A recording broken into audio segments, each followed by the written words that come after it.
Praise lord. దేవుని యొక్క ప్రశస్తమైన నామమున మీ అందరికీ నా వందనములండి. ఈ యూట్యూబ్ ఛానల్ ద్వారా వర్తమానం అందిస్తున్న బ్రదర్ ఇవాంజలిస్ట్ ఇస్రాయేల్ అన్న బర్త్డే అండి. రేపటి దినమున అనగా జూలై 18వ తారీఖున మరొక నూతన సంవత్సరమైన దయాకిరీటముని ప్రభువారు అన్నకిస్తున్నందుకు దేవుని ఎంతగానో గణపరుస్తున్నానండి.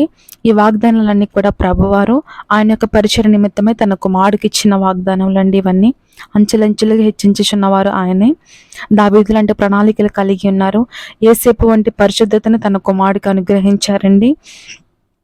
ఎంతో గొప్ప పరిచర్య జరిగిందండి ఇక్కడ మన యొక్క భారతదేశంలో ఏంటి, అదర్ కంట్రీస్లో ఏంటి, కేవబల్ అనే వ్యక్తిని దేవుడు నిలబెట్టుకుని ఎంతో గొప్ప పరిచర్య చేయించారండి. అయితే తనకున్న బలహీనతను బట్టి పడిపోయారండి. మరలా అటువంటి పరిచర్య జరగాలని దేవుడు తన కుమారుడైన తన దాసుడైన బ్రదర్ ఇవాంజలిస్ట్ ఇస్రాయేల్ అని ఆయన పరిచర్య నిమిత్తమై పిలుచుకున్నారండి. నమ్మకంగా నా సేవ చేయమన్నారండి. ఉన్నత స్థలముల మీద నేను నిలబెట్టి నా సేవను చేయించుకుంటానని కూడా ప్రభు మాట్లాడడం జరిగిందండి. ఆయన పరిచర్య నిమిత్తం వాహనం కూడా ఇస్తున్నారండి. ఆ వెహికల్ ఏంటి అంటే హెలికాప్టర్ అండి. ఆ హెలికాప్టర్ కూడా ఎందుకు ఇస్తున్నారంటే, ఒక పక్క ఊర్లో వాక్య పరిచర్య అయితే బైక్ మీద వెళ్ళొచ్చు, వేరే రాష్ట్రం అయితే కారు మీద వెళ్ళొచ్చు. అయితే ప్రపంచ దేశాలలో ఎక్కడైనా ఒక సభ జరగాలంటే, ఒక క్రూసైడ్ మీటింగ్ జరగాలంటే ఏ వాహనం అవసరమో ప్రభువారికి తెలుసండి. అందుకే నేను ఎక్కడ మీటింగ్ పెట్టమంటే అక్కడ నువ్వు మీటింగ్ పెట్టాలని ప్రభువారు సెలవిచ్చి ఆ వాహనం ఇవ్వడం జరుగుతుంది అండి. ఆ వాహనం కూడా నేను ఇక్కడ మెన్షన్ చేస్తాను చూడండి. ప్రభువారు ఇచ్చిన హెలికాప్టర్ అండి.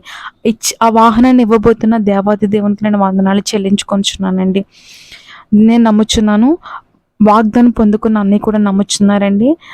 ఆ వాహనం దేవుడు అన్నయ్యకి ఇచ్చి ఉన్నారు. ఆయన పరిచర్య నిమిత్తమై ప్రభువారు ఇచ్చారండి. దీనిని బట్టి దేవుని నేను ఎంతగానో ఘనపరుస్తున్నానండి. ఈ యొక్క పరిచర్య గురించి ప్రతి ఒక్కరు కూడా మీ అనుదిన ప్రార్థన జ్ఞాపకం చేసుకోవాల్సిందిగా కోరుచున్నానండి.